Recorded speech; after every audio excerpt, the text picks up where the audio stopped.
Muli po ang OLP and OMR. Palakpakan po natin sila.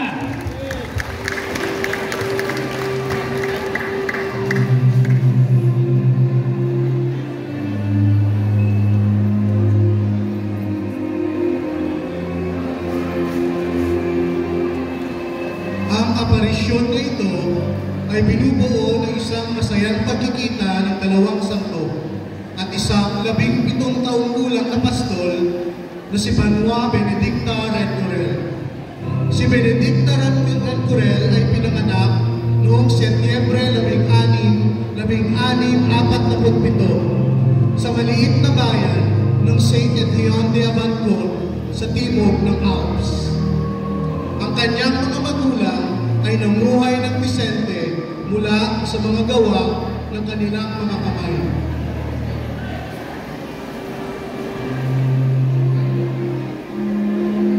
Ang kanyang amang si Kilaume Redcorel ay namatay noong si Benedicta ay 7 taong gulang pa lamang.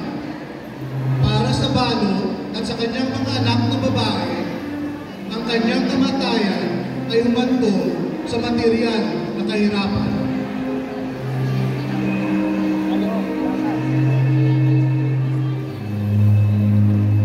Walang paaralan sa Saint Etienne de Abancon, kaya hindi natutong bumasa o magsulat si Benedicta. Kung kaya, ang kanyang ina ang naging guro niya.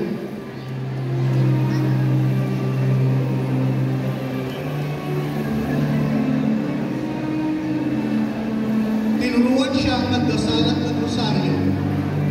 Sa edad na 12, nakahanap siya ng trabaho bilang pastol.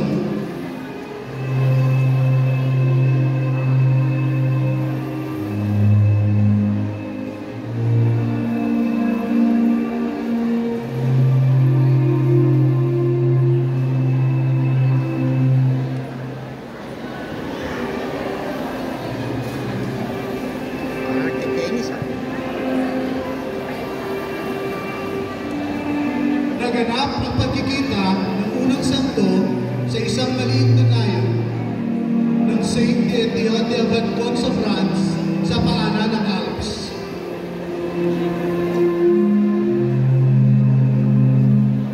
Ang unang nakilalang santo na nagpakita kay Benedicta ay ang ika-3 siglong martir na si Saint Maurice na nagbabala kay Benedicta tungkol sa inggit ng mga taga-dayo. At hunikayat siyang bumaba sa isang grotto. Doon ay nakatagpo ni Benedicta ang pangalawang santo, ang Birheng Maria,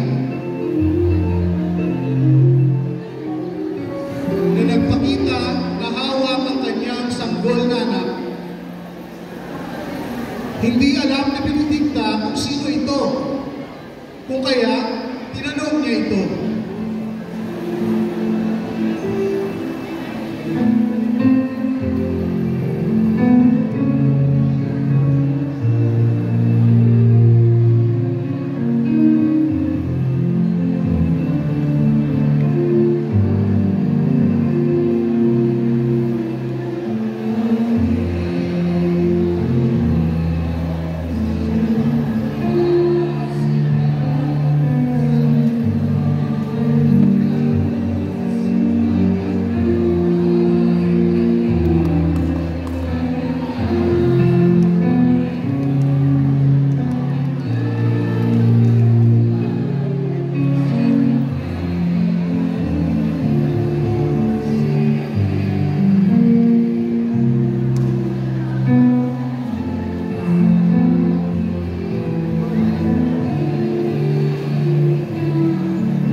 kanyang tuwa nung makita niya ang batang karga ng Birhen Maria, nakiusap siya kung kung maaari ay kargahin niya ito.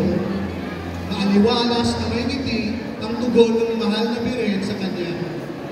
Ilang saglit lang ay nagpaabot na rin ang kawang gawa at inialay ang kanyang tinapay kay Maria.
Nagpakita siya ng malaking kabaitan kay Benedicta at ipinaubaya ng mahal na Birhen kay Benedicta ang pag-aalaga sa batang sanggol. At sa tuwing gabi ay kinukuha ito ni Maria at bigla-bigla ito naglalaho.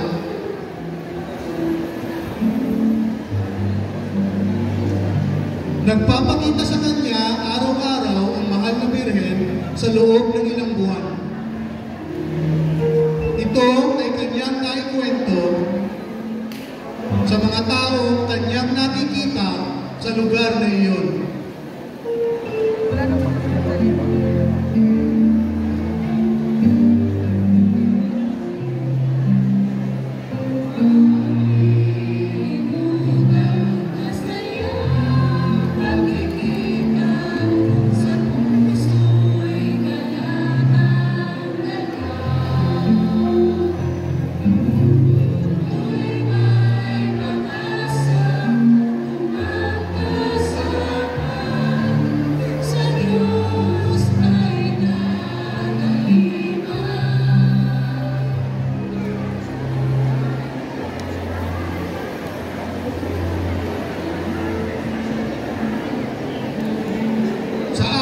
Na pagpapakita ng mahal na Birhen, tinuran siya ng tamang pag-uugali ng may kababaang loob at tumayo bilang turo ni Benedicta.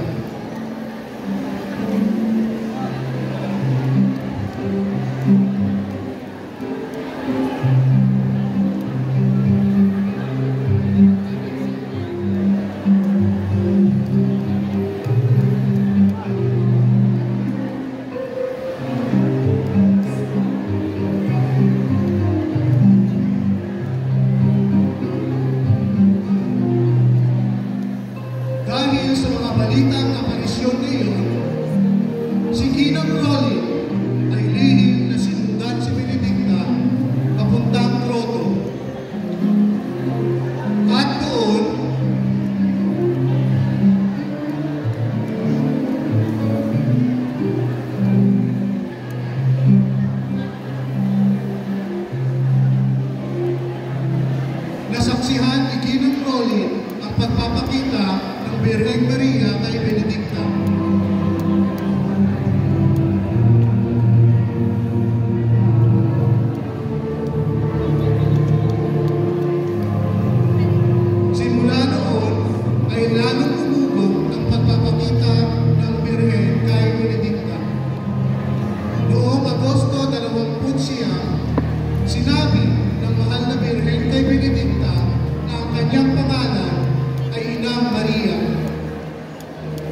At sinabi rin ni Maria na hindi na siya magpapakita kailanman sa lugar na iyon, na siya namang ikinalungkot ni Benedicta.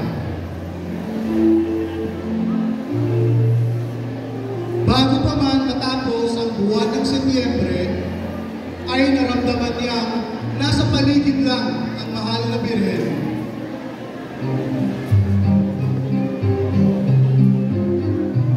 Kung kaya, nagtatakbo siya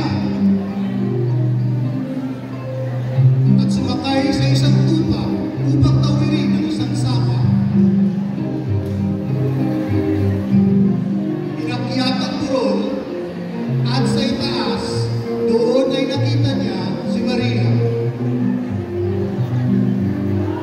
Sa kanyang katuwaan ay lumuhod na ganito sa harap ni Maria at nagtanong, "Ang mahal ko Inang Maria, bakit naman pinagkain sa akin na makita ka at makasama ng mandagan?"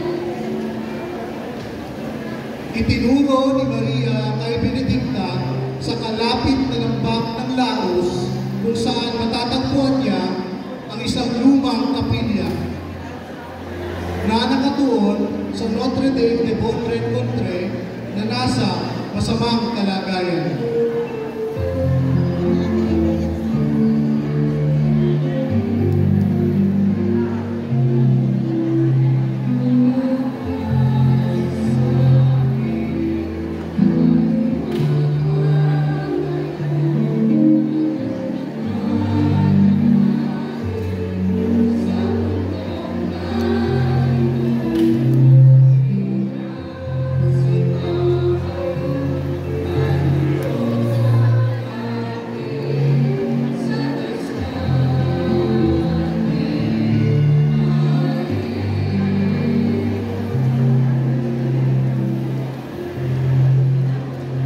Sinabi niya kay Benedicta na nais niyang itayo itong muli bilang isang lugar ng eukaristikong pagsamba para sa pagbabalik loob ng mga makasalanan.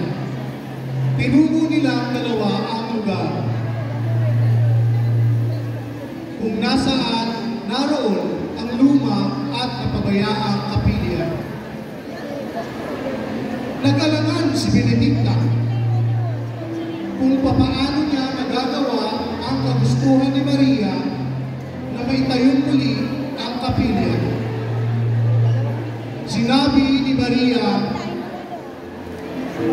"Dito itatayo ang kapilya upang bigang pagmamahal ang aking anak na si Jesus. At simula ang pagalitin ang mga taong makasalanan at pagpapagalaman ang lahat ng kailangan upang mapatayo ito ay darating ang pagpasaya."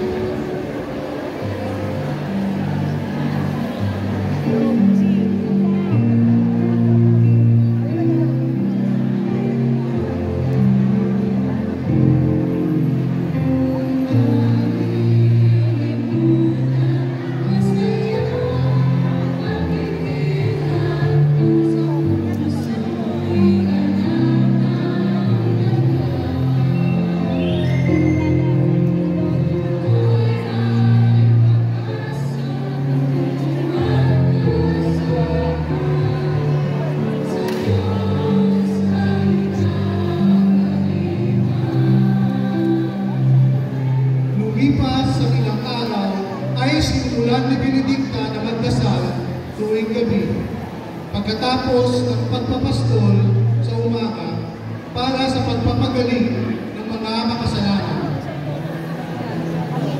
Nagpakita muli ang mahal na Birhen na si Maria noong taong 1665 at sinabi,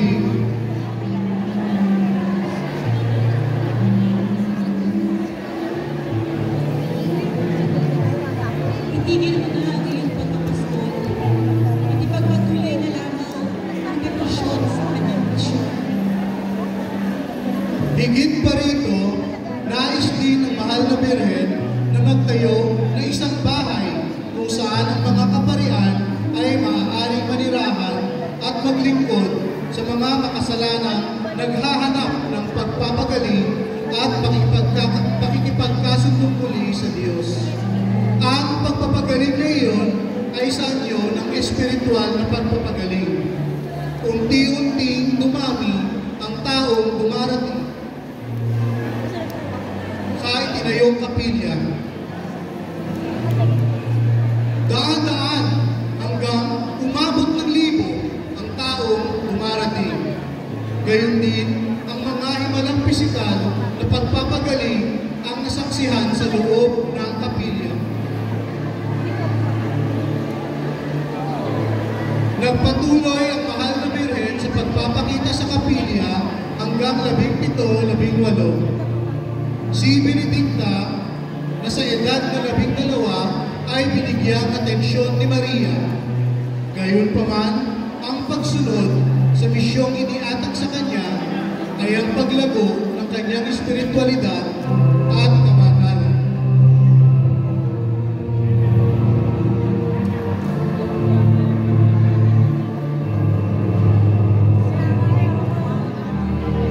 Nakarating sa kaalaman ni Padre Antonio Lambert ang aparisyon na nagaganap. Kung kaya, noong Setyembre 14, 1665 ay pinuntahan ni Padre Lambert si Benedicta upang pasinayan at sabihin walang katotohanan ang mga aparisyon na naganap. Nakarating kay Benedicta ang balitang paparating si Father Lambert. Nakaramdam ng takot at nais na tumakbo at lumayo sa lugar na iyon. Sa oras na iyon ay namagitan si Maria.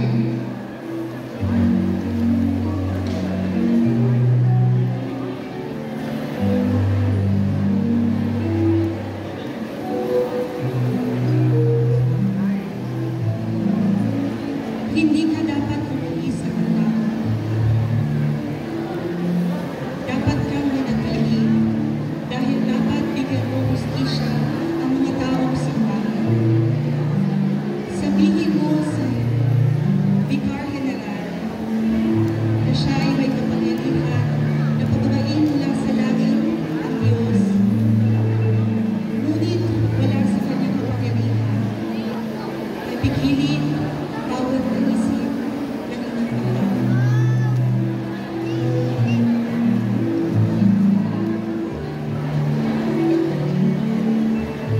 Dumating ang Vicar General na si Father Lambert at doon ay kinausap si Benedicta tungkol sa nabanita aparisyon. Sinabi ng Vicar sa kanya na itigil na ang mga kaganapan sa kapilya at wala itong kahahantungan. Saglit na natigilan si Benedicta sa tinuran ng Vicar General at napayuko na lamang ito. Ngunit bigla niyang naalala ang sinabi ni Maria. Sabihin mo sa Vicar General na kaya niyang gawin ang Diyos ay bumaba mula sa langit sa pamamagitan ng kapangyarihan na tanggap niya bilang pari. Ngunit walang utos sa kanya na pigilan ang ina ng Diyos sa lahat ng kanyang naisin. Padre, kaya niyo pong gawin na bumaba ang Diyos mula sa langit sa pamamagitan ng kapangyarihan na inatang sa inyo bilang pari. Ngunit wala pong inutos sa inyo na pigilan ang ina sa lahat ng kanyang naisin. Natigilan at humanga sa mga tinuran ni Benedicta ang Vicar General. Kung kaya, bueno, kung iniisip mo at ang mga sinasabi, pagkas manalangin ka sa kanya at ipakita sa akin ang katotohanan sa pamamagitan ng isang tanda, isang himala, at ang sa gayon, ay gagawin kong lahat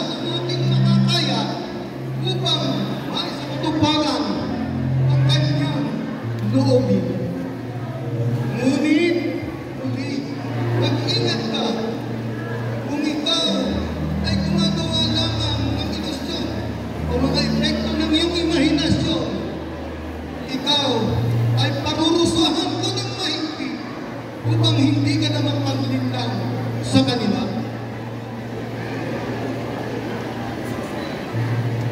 Mapagkumbabang pinasalamatan ni Benedicta ang Vicar General at nangakong mananalangin ayon sa kanyang mga intensyon. Ang Vicar General ay nagplano ng umalis sa gabing iyon. Ngunit dahil sa lakas ng buhos ng ulan, ay nanatili muna ng 2 pang araw. Ang sitwasyong iyon ay ayon na rin sa kagustuhan ng mahal na Birhen upang masaksihan mismo ng Vicar General ang isang kapansin-pansing himala.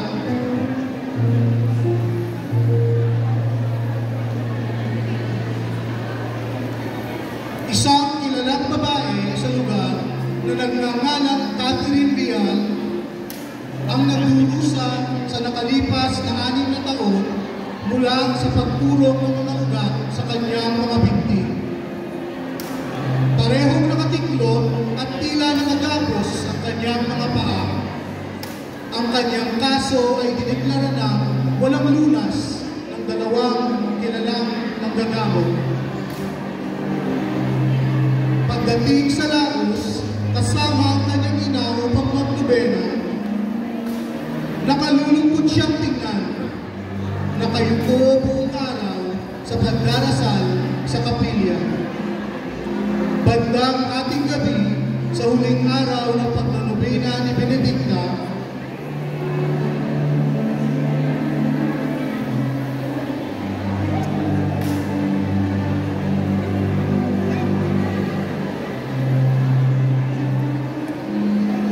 biglang naramdaman ni Catherine na lumuwag ang kanyang mga paa at nagsimulang gumalaw. Siya ay gumaling.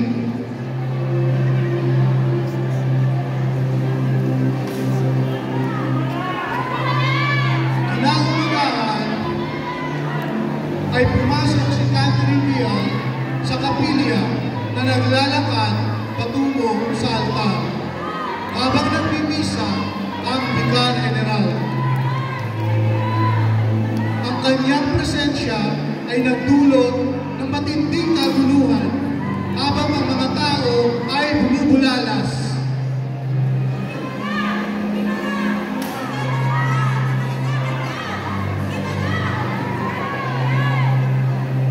Napaluhat, nahirapan si Padre Lambert na tapusin ang kanyang misa dahil sa nasaksihan.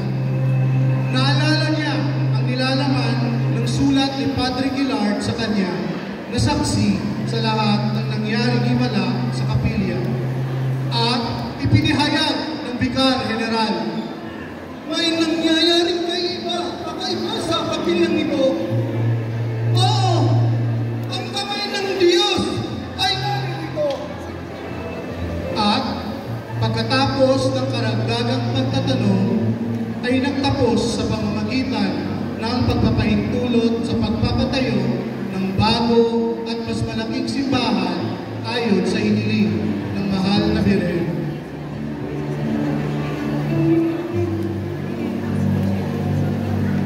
Matapos masaksihan ang himalang iyon, sa tulong na rin ni Father Gillard at ng mga tao, sinimulan ang pagpapagawa ng simbahan noong Oktubre 7, 1666. Si Benedicta ay tinaguriang Dominikalang Tersyaryo na siyang nagluluto ng pagkain at nagdarasal para sa mga taong tumutulong na maitayo ang simbahan.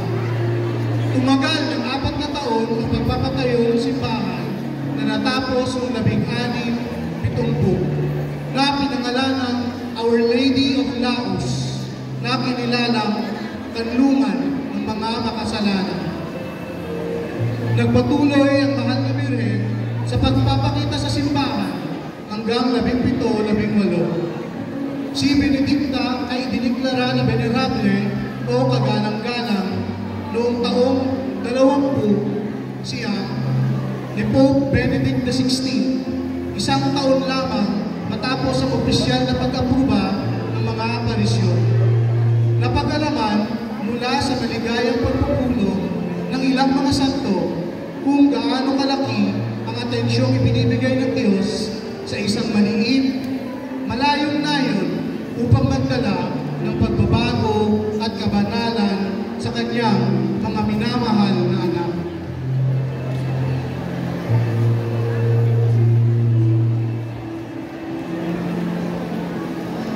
Ang mahal na Birheng Maria ay nagpapakita kay Benedicta ng higit kumulang na kalahating siglo na patuloy ang pagtawag ng kabanalan at debosyon. Ipinangako rin ng mahal na Birheng Maria na ang mahimalang pagpapagaling para sa mga napahiran ng banal na langis kung sila ay may taimtim na pananampalataya sa kanyang pamamagitan.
Bumibisita kada taon.